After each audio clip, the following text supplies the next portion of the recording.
بسم اللہ الرحمن الرحیم اللہم صلی علی محمد وعلی آل محمد کما صلیت علی ابراہیم وعلی آل ابراہیم انک حمید مجید اللہم بارک علی محمد وعلی آل محمد کما بارکت علی ابراہیم وعلی آل ابراہیم انک حمید مجید۔ بسم اللہ الرحمن الرحیم۔ ایک باپ کا اپنے آخری لمحات میں اپنے بیٹے کے نام وصیت نامہ۔ بسم اللہ الرحمن الرحیم۔ اے میرے پیارے بیٹے، یہ مختصر سا وصیت نامہ میں تمہارے نام کر رہا ہوں، اس پر خود اور اہل و عیال سے حرف بحرف عمل کروانا۔ میں تمہیں بھی وہ تمام وصیتیں کرتا ہوں جو انبیاء علیہ السلام، صحابہ کرام رضی اللہ تعالیٰ عنہم اور تابعین سلف صالحین نے اپنے اہل و عیال کو کی ہیں۔ اے میرے پیارے بیٹے، میرے بعد توحید پر قائم رہنا، یہی وصیت انبیاء علیہ السلام اپنے بیٹے کو کیا کرتے تھے۔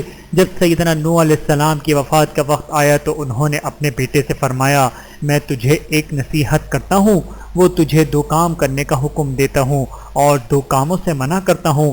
میں تجھے لا الہ الا اللہ اختیار کرنے کا حکم دیتا ہوں۔ اگر ترازو کے ایک پلڑے میں 7 آسمان اور 7 زمینیں رکھ دی جائیں اور دوسرے پلڑے میں لا الہ الا اللہ رکھا جائے تو لا الہ الا اللہ پلڑا زیادہ وزنی ہونے کی وجہ سے جھک جائے گا۔ اگر 7 آسمان اور 7 زمینیں ایک بند ہلکے بن جائیں تو لا الہ الا اللہ نہیں جدا جدا کر دے گا۔ بہوالا مستند احمد۔ حضرت یعقوب علیہ السلام نے اپنی وفات کے وقت اپنی اولاد کو اللہ کی توحید اور اللہ کی اطاعت و فرما برداری کی نصیحت فرمائی، جیسا کہ اللہ تعالیٰ کا ارشاد ہے، ام کنتم شہداء اذ حضر یعقوب الموت اذ قال لبنیہ ما تعبدون من بعدی قالوا نعبد الہک و الہ آبائک ابراہیم و اسماعیل و اسحاق الہا واحدا ونحن له مسلمون۔ ترجمہ، بھلا جس وقت یعقوب وفات پانے لگے تو تم اس وقت موجود تھے جب انہوں نے اپنے بیٹوں سے پوچھا کہ میرے بعد تم کس کی عبادت کرو گے؟ انہوں نے کہا کہ آپ کے معبود اور آپ کے دادا ابراہیم اور اسماعیل اور اسحاق کے معبود کی عبادت کریں گے جو معبود یکتا ہے اور ہم اسی کے حکم بردار ہیں۔ بحوالہ سورہ بقرہ آیت نمبر 133۔ حضرت لقمان علیہ السلام نے بھی اپنے بیٹے کو نصیحت کرتے ہوئے کہا تھا، یا بنی لا تشرک باللہ ان الشرک لظلم عظیم۔ ترجمہ، اے میرے پیارے بیٹے، اللہ تعالیٰ کے ساتھ شرک نہ کرنا، یقیناً شرک بہت بڑا ظلم ہے۔ بحوالہ سورہ لقمان آیت نمبر 13۔ اے میرے پیارے بیٹے، اگر میں بیمار ہو جاؤں تو میری عیادت کرنا، کیونکہ رسول اللہ صلی اللہ علیہ وآلہ وسلم نے فرمایا ہے، مریض کی عیادت کرو۔ بحوالہ بخاری شریف۔ مریضوں کی عیادت ہمیشہ کرنا، کیونکہ مریض کے پاس اللہ ہوتا ہے۔ آپ صلی اللہ علیہ وآلہ وسلم نے فرمایا، قیامت کے دن اللہ تعالیٰ فرمائے گا، اے ابن آدم، میں بیمار ہوا، تو نے میری عیادت کیوں نہ کی؟ وہ کہے گا، اے میرے رب، میں تیری عیادت کیسے کرتا، تو رب العالمین ہے۔ اللہ تعالیٰ فرمائے گا، کیا تجھے علم نہ تھا کہ میرا فلاں بندہ بیمار ہے لیکن تو نے اس کی عیادت نہیں کی؟ کیا تجھے علم نہیں تھا کہ اگر تو اس مریض کی عیادت کرتا تو مجھے اس کے پاس پاتا؟ بحوالہ صحیح مسلم۔ مریض کے پاس فرشتے بھی ہوتے ہیں اور مریض کے پاس آدمی جو بھی بات کہتا ہے فرشتے اس پر آمین کہتے ہیں۔ بحوالہ صحیح مسلم حدیث نمبر 909۔ اس لیے مریض کے پاس ہمیشہ اچھی بات کہنا چاہیے۔ اے بیٹا، اگر میں بیمار ہو جاؤں تو میری وجہ سے پریشان نہ ہونا، بلکہ مجھے زیادہ سے زیادہ وقت دینا، بس تو یہی سمجھنا کہ تو جنت کے باغیچے میں بیٹھا ہوا ہے، کیونکہ رسول اللہ صلی اللہ علیہ وآلہ وسلم نے فرمایا کہ جو آدمی اپنے مسلمان بھائی کے پاس عیادت کے لیے آتا ہے تو وہ مریض کے پاس آ کر بیٹھنے تک جنت کے پھل چکھتا رہتا ہے۔ جب وہ بیٹھ جاتا ہے تو اس پر رحمت سایہ فگن ہو جاتی ہے۔ اگر عیادت صبح کے وقت ہو تو شام تک 70,000 فرشتے اسے دعائیں دیتے رہتے ہیں، اور اگر شام کے وقت ہو تو صبح تک 70,000 فرشتے اسے دعائیں دیتے رہتے ہیں۔ بحوالہ سنن ابن ماجہ حدیث نمبر 1442۔ بیٹا، میں بیمار ہو تو مجھے دم کرنا۔ رسول اللہ صلی اللہ علیہ وآلہ وسلم کو بھی حالت مرض میں سیدہ عائشہ آخری 3 صورتیں پڑھ کر دم کیا کرتی تھیں۔ بحوالہ بخاری شریف حدیث نمبر 5735۔ اے میرے پیارے بیٹے، جب میری آخری وقت ہو تو مجھے کلمہ شہادت کی تلقین کرنا، کیونکہ نبی کریم صلی اللہ علیہ وآلہ وسلم کا یہی فرمان ہے بحوالہ صحیح مسلم حدیث نمبر 916، میری روح پرواز کرنے کے بعد میری آنکھیں کھلی رہ جائیں تو انہیں بند کر دینا، کیونکہ نبی کریم صلی اللہ علیہ وآلہ وسلم نے فرمایا جب تم اپنے مردوں کے پاس حاضر ہوا کرو ان کی آنکھیں بند کر دیا کرو، بے شک نظر روح کا پیچھا کرتی ہے۔ بحوالہ صحیح ابن ماجہ حدیث نمبر 1190، اے میرے پیارے بیٹے میری وفات پر صبر سے کام لینا، صبر کا بدلہ جنت ہے۔ اے میرے پیارے بیٹے میری وفات پر صبر سے کام لینا، صبر کا بدلہ جنت ہے، اور اگر تیری آنکھ سے آنسو نکل آئیں تو وہ اللہ کی رحمت ہے، لیکن میرے قریب چیخنا چلانا نہ، اور نہ بال نوچنا نہ گریبان پھاڑنا، کیونکہ ایسا کرنے والے کا رسول اللہ صلی اللہ علیہ وآلہ وسلم سے کوئی رشتہ نہیں رہتا، جیسا کہ آپ صلی اللہ علیہ وآلہ وسلم نے فرمایا جس نے کسی کی موت پر رخساروں کو پیٹا، گریبان کو پھاڑا اور جاہلیت کی باتیں کہیں وہ ہم میں سے نہیں۔ بحوالہ بخاری شریف حدیث نمبر 1294، اور عورتوں کو نوحہ کرنے سے منع کرنا کیونکہ یہ عمل خلافت سنت ہے، اور عورتوں کو خواہ اپنے گھر کی ہوں یا قریبی رشتہ دار والی نہیں صبر کی تلقین کرنا، ورنہ انہیں روز قیامت عذاب میں مبتلا کیا جائے گا، جیسے کہ رسول اللہ صلی اللہ علیہ وآلہ وسلم نے فرمایا نوحہ کرنے والی عورت اگر اپنی موت سے پہلے توبہ نہ کرے گی تو روز قیامت اس حال میں اٹھائی جائے گی کہ اس پر گندک کا گرتا اور خارش کی قمیض ہوگی۔ بحوالہ مسلم شریف حدیث نمبر 934، میں ایسے تمام افعال سے بری ہوں جیسے کہ نبی کریم صلی اللہ علیہ وآلہ وسلم نے برات کا اعلان کیا۔ اے میرے پیارے بیٹے مجھے غسل خود دینے کی کوشش کرنا تاکہ میرا پردہ غیروں کے سامنے نہ کھلے، اور غسل دینے پر جو اجر ملے گا وہ بھی تجھے ہی ملے گا۔ رسول اللہ صلی اللہ علیہ وآلہ وسلم نے فرمایا جس نے کسی مسلمان کو غسل دیا اور اس کے عیبوں کو چھپایا اللہ تعالیٰ اسے 40 مرتبہ معاف فرمائیں گے۔ بحوالہ مستدرک حاکم، یا پھر مجھے غسل صاحب علم انسان دیں جو سنت طریقہ جانتے ہوں۔ بیٹا میں تجھ کو غسل کا طریقہ بھی بتاتا ہوں جس طرح رسول اللہ صلی اللہ علیہ وآلہ وسلم نے صحابہ رضی اللہ تعالیٰ عنہم کو سکھایا تھا۔ نمبر 1، سب سے پہلے انگوٹھی گھڑی وغیرہ اتار لینا۔ نمبر 2، میرے جسم کو غسل کے لیے لیٹا کر جسم پر ناک سے گھٹنوں تک کوئی کپڑا ڈال دینا، پھر کپڑا اتارنا، دوران غسل شرمگاہ پر نظر نہ ڈالنا اور کوشش کرنا کپڑے کے بغیر ہاتھ جسم کو نہ لگانا۔ نمبر 3، پیٹ کا دبانا تاکہ بول و بازار اگر ہو تو نکل جائے، پھر ہاتھ پر کپڑے کے دستانے چڑھا کر پانی سے استنجا کرانا۔ نمبر 4، ناک، دانت، منہ اور کانوں کی صفائی گیلی روئی سے اچھی طرح کرنا۔ نمبر 5، پھر وضو کروانا جیسے کہ زندہ شخص کو کرتا ہے، پھر ہاتھ دھونا 3 مرتبہ، پھر روئی گیلی کر کے کلی ناک کی صفائی وغیرہ کرنا، پھر بازو دھونا، سر کا مسح کرنا اور آخر میں پاؤں دھونا۔ بحوالہ بخاری شریف حدیث نمبر 1255، صحیح مسلم حدیث نمبر 338 اور 939۔ نمبر 6، پھر غسل کے لیے سارے بدن پر پانی ڈالنا، پانی میں خوشبو، بیری کے پتے، کافور وغیرہ ملا لینا اور غسل کرواتے وقت اچھا صابن یا شیمپو استعمال کرنا۔ غسل طاق مرتبہ دینے کی کوشش کرنا۔ بحوالہ بخاری شریف حدیث نمبر 1253۔ نمبر 7، غسل کے بعد تو خود غسل یا وضو کر لینا، یہ سنت نبوی صلی اللہ علیہ وآلہ وسلم ہے۔ بحوالہ سنن ابی داود حدیث نمبر 3161۔ اے میرے پیارے بیٹے غسل کے بعد کفن دینے کی باری آئے تو میرے لیے خود اچھا اور صاف کفن کا انتظام کرنا، کیونکہ نبی کریم صلی اللہ علیہ وآلہ وسلم کا فرمان ہے جب تم اپنے مسلمان بھائی کو کفن دو اچھا کفن دو۔ بحوالہ صحیح مسلم حدیث نمبر 943، اور کوشش کرنا میرا کفن میری یا تیری حلال کمائی سے ہو، کیونکہ کفن پہنانے کا بھی بہت زیادہ ثواب ہے۔ رسول اللہ صلی اللہ علیہ وآلہ وسلم کا فرمان ہے جس نے مسلمان کو کفن پہنایا تو اس نے اللہ تعالیٰ قیامت کے دن جنت کے ریشم کا لباس پہنائے گا۔ بحوالہ مستدرک حاکم اور بہقی شریف، میرا کفن 3 کپڑوں کا بنانا، کیونکہ نبی کریم صلی اللہ علیہ وآلہ وسلم کو بھی 3 کپڑوں میں کفن دیا گیا۔ بحوالہ بخاری شریف حدیث نمبر 1264۔ نیز کفن میں سفید رنگ کا نبی کریم صلی اللہ علیہ وآلہ وسلم نے مستحب کردار گرادانا، لہٰذا اسی کو میرا کفن بنانا۔ بہاولا صحیح بخاری حدیث نمبر 3284، اور میرے کفن کے اوپر کوئی لکھائی یا کلمے والی چادر نہ ڈالنا، کیونکہ میت کے کفن پر قرآنی آیات، کلمہ شہادت، اہل بیت کے اسماء اور دیگر دعائیہ کلمات لکھنا کسی بھی حدیث مصطفیٰ صلی اللہ علیہ وآلہ وسلم سے ثابت نہیں۔ نبی کریم صلی اللہ علیہ وآلہ وسلم کے عہد مبارک میں کئی ایک صحابہ کرام رضی اللہ تعالیٰ عنہم فوت ہوئے۔ آپ کے بیٹے، بیٹیاں، زوجہ محترم وغیرہ اس دار فانی سے رخصت ہو گئے۔ آپ صلی اللہ علیہ وآلہ وسلم یا آپ کے صحابہ کرام میں سے کسی کے بارے میں یہ بات ثابت نہیں کہ انہوں نے کفن پر دعائی کلمات وغیرہ لکھے ہوں۔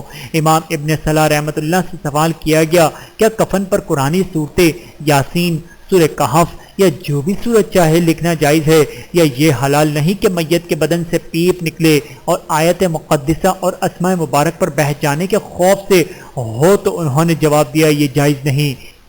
اے میرے پیارے بیٹے، جب میں فوت ہو جاؤں تو میری میت کو زیادہ دیر تک نہ روک کے رکھنا، بلکہ جلد از جلد تجہیز و تکفین سے فارغ ہو کر میرا جنازہ لے جانا، جیسا کہ رسول اللہ صلی اللہ علیہ وآلہ وسلم نے فرمایا، جنازے کے ساتھ تجہیز و تکفین میں جلدی کرو، کیونکہ اگر وہ نیک ہے تو اس بھلائی کو طرف نزدیک کر رہے ہو، اور اگر وہ اس کے سوا ہے تو ایک شر ہے جسے تم اپنی گردنوں سے اتارتے ہو۔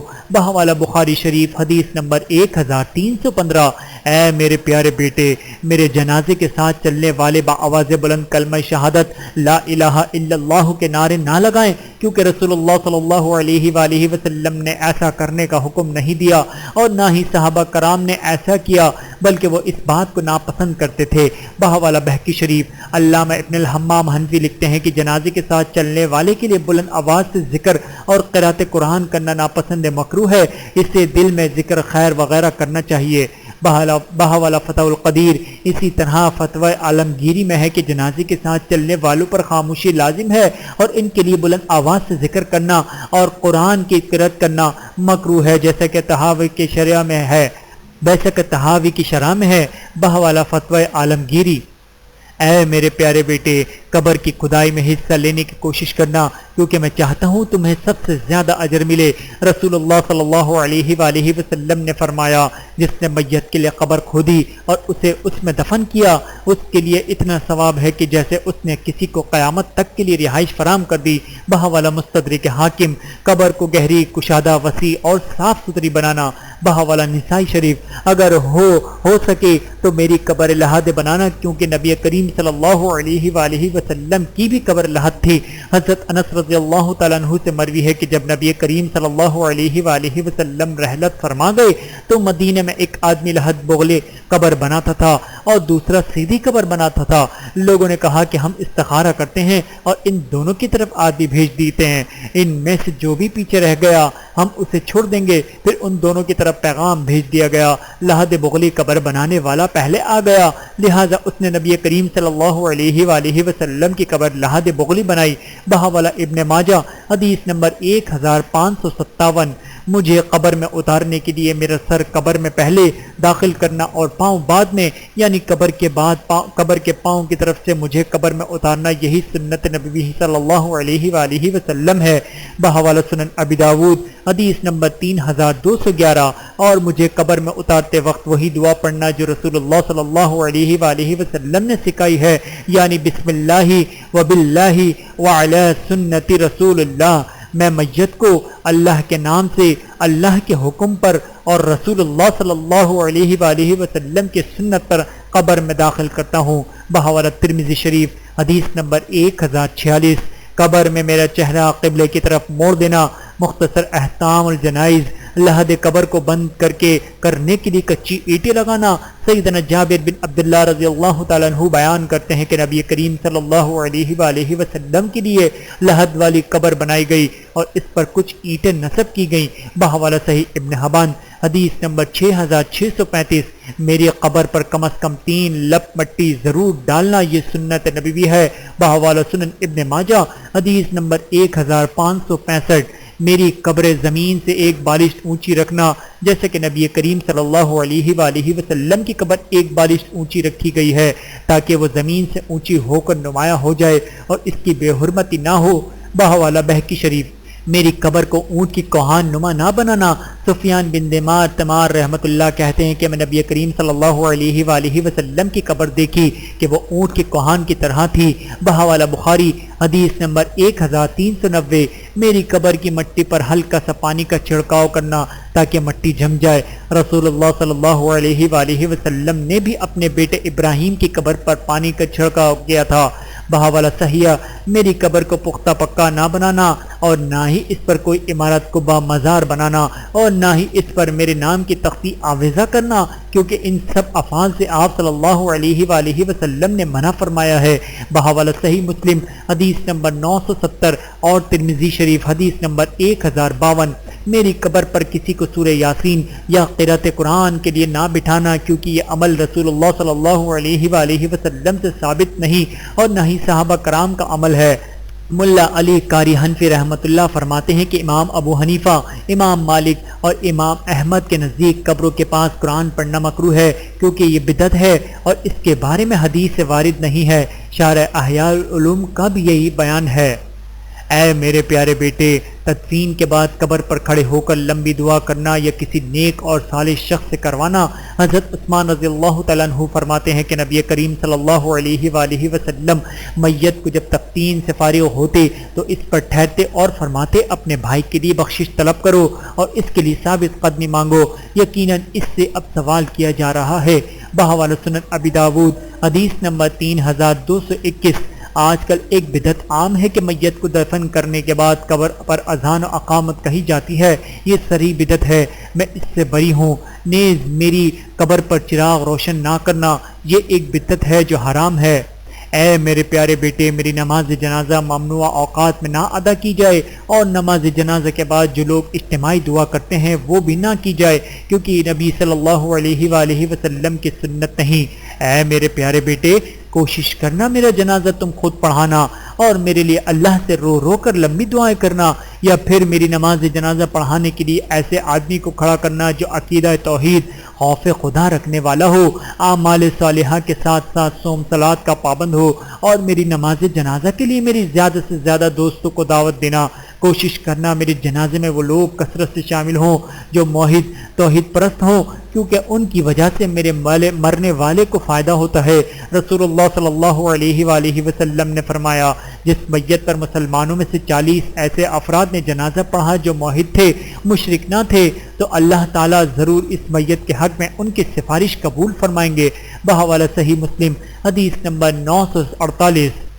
اور دوسری حدیث میں رسول اللہ صلی اللہ علیہ وآلہ وسلم نے فرمایا، جس میت پر مسلمانوں کا ایک گروہ ہو جن کا عدسہ 100 تک پہنچا ہو تو نماز جنازہ پڑھے، وہ سب اس کے لیے سفارش کریں گے تو اس میت کے حق میں ان کی سفارش قبول کر لی جاتی ہے۔ بحوالہ صحیح مسلم حدیث نمبر 948۔ حضرت عثمان رضی اللہ تعالیٰ عنہ سے مروی ہے کہ نبی کریم صلی اللہ علیہ وآلہ وسلم نے جب میت کی تدفین سے فارغ ہوتے تو اس پر ٹھہرتے اور فرماتے، اپنے بھائی کے لیے استغفار کرو اور اس کے لیے ثابت قدمی مانگو، یقیناً اس سے اب سوال کیا جا رہا ہے۔ بحوالہ ابو داود حدیث نمبر 3221۔ اے میرے پیارے بیٹے، میری وفات کے تیسرے، 7ویں اور 40ویں روز مجالس قائم نہ کرنا، کیونکہ اس کا اسلام سے کوئی تعلق نہیں ہے۔ یہ تو ایک مروجہ رسم ہے، دین نہیں، جو اسلام سے دور لوگوں نے ایجاد کی ہے، اور جو بھی چیز نبی کریم صلی اللہ علیہ وآلہ وسلم کے بعد دین میں ثواب کے نام پر ایجاد کی جائے گی وہ بدعت ہے، اور بدعت گمراہی اور جہنم کا سبب ہے۔ حضرت جریر بن عبداللہ رضی اللہ تعالیٰ عنہ کہتے ہیں، ہم میت کے گھر والوں کے پاس جمع ہونے اور تدفین کے بعد کھانا تیار کرنے کو نوحہ شمار کرتے تھے۔ بحوالہ سنن ابن ماجہ حدیث نمبر 1612۔ اس کے برعکس اسلام نے تو اہل میت کے لیے آسانی کا راستہ نکالا تھا کہ اس کے گھر میں جا کر کھانے کے بجائے انہیں کھانا تیار کرا کے کھلاؤ، جیسا کہ حدیث میں آتا ہے کہ جب جعفر طیار رضی اللہ تعالیٰ عنہ کی خبر شہادت آئی تو رسول اللہ صلی اللہ علیہ وآلہ وسلم نے جعفر کے گھر والوں کے لیے کھانا تیار کرو، کیونکہ ان کو ایسی پریشان کن خبر ملی ہے جو انہیں کھانا پکانے سے مشغول رکھے گی۔ بحوالہ سنن ابی داود حدیث نمبر 3132۔ سنن ترمذی حدیث نمبر 928۔ 98۔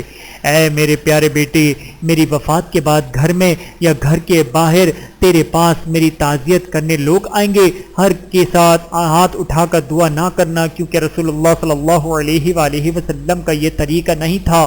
آپ صلی اللہ علیہ وآلہ وسلم تو آتے میت کے اہل و عیال کو صبر کی تلقین اور ثواب کی امید دلاتے اور یہ الفاظ کہتے۔ بحوالہ صحیح بخاری حدیث نمبر 1284، یقیناً اللہ تعالیٰ کی ہے جو اس نے لے لیا ہے اور جو اس نے دیا تھا، اور ہر چیز اس کی بارگاہ سے وقت مقرر پر ہی واقع ہوتی ہے، لہذا صبر کرو اور ثواب کی امید رکھو۔ اے میرے پیارے بیٹے، اگر میں اس حال میں دنیا سے رخصت ہو جاؤں کہ مجھ پر قرض ہے تو فوراً اپنی یا میری جائیداد سے ادا کر دینا، کیونکہ نبی کریم صلی اللہ علیہ وآلہ وسلم نے فرمایا مومن کی روح قرض کے ساتھ اس وقت تک مالک رہتی ہے جب تک اسے ادا نہیں کر دیا جائے۔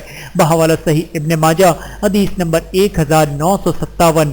رسول اکرم صلی اللہ علیہ وآلہ وسلم نے ایک صحابی سے پوچھا، اگر میں دشمنان اسلام سے لڑتا ہوا شہید ہو جاؤں تو کیا میرے تمام گناہ معاف ہو جائیں گے؟ رسول اللہ صلی اللہ علیہ وآلہ وسلم نے فرمایا ہاں، تیرے سارے گناہ معاف ہو جائیں گے۔ وہ یہ مسئلہ پوچھ کر چلا گیا۔ رسول اللہ صلی اللہ علیہ وآلہ وسلم نے فرمایا اس کو بلاؤ۔ وہ واپس آیا تو رسول اللہ صلی اللہ علیہ وآلہ وسلم نے فرمایا شہادت فی سبیل اللہ سے تمام گناہ معاف ہو جائیں گے، لیکن قرضہ معاف نہیں ہوگا۔ یہ بات جبرائیل امین نے ابھی مجھے بتائی ہے۔ بحوالہ صحیح بخاری حدیث نمبر 2291۔ اللہ تعالی ہم سب کو عمل کرنے کی توفیق عطا فرمائے، آمین ثم آمین۔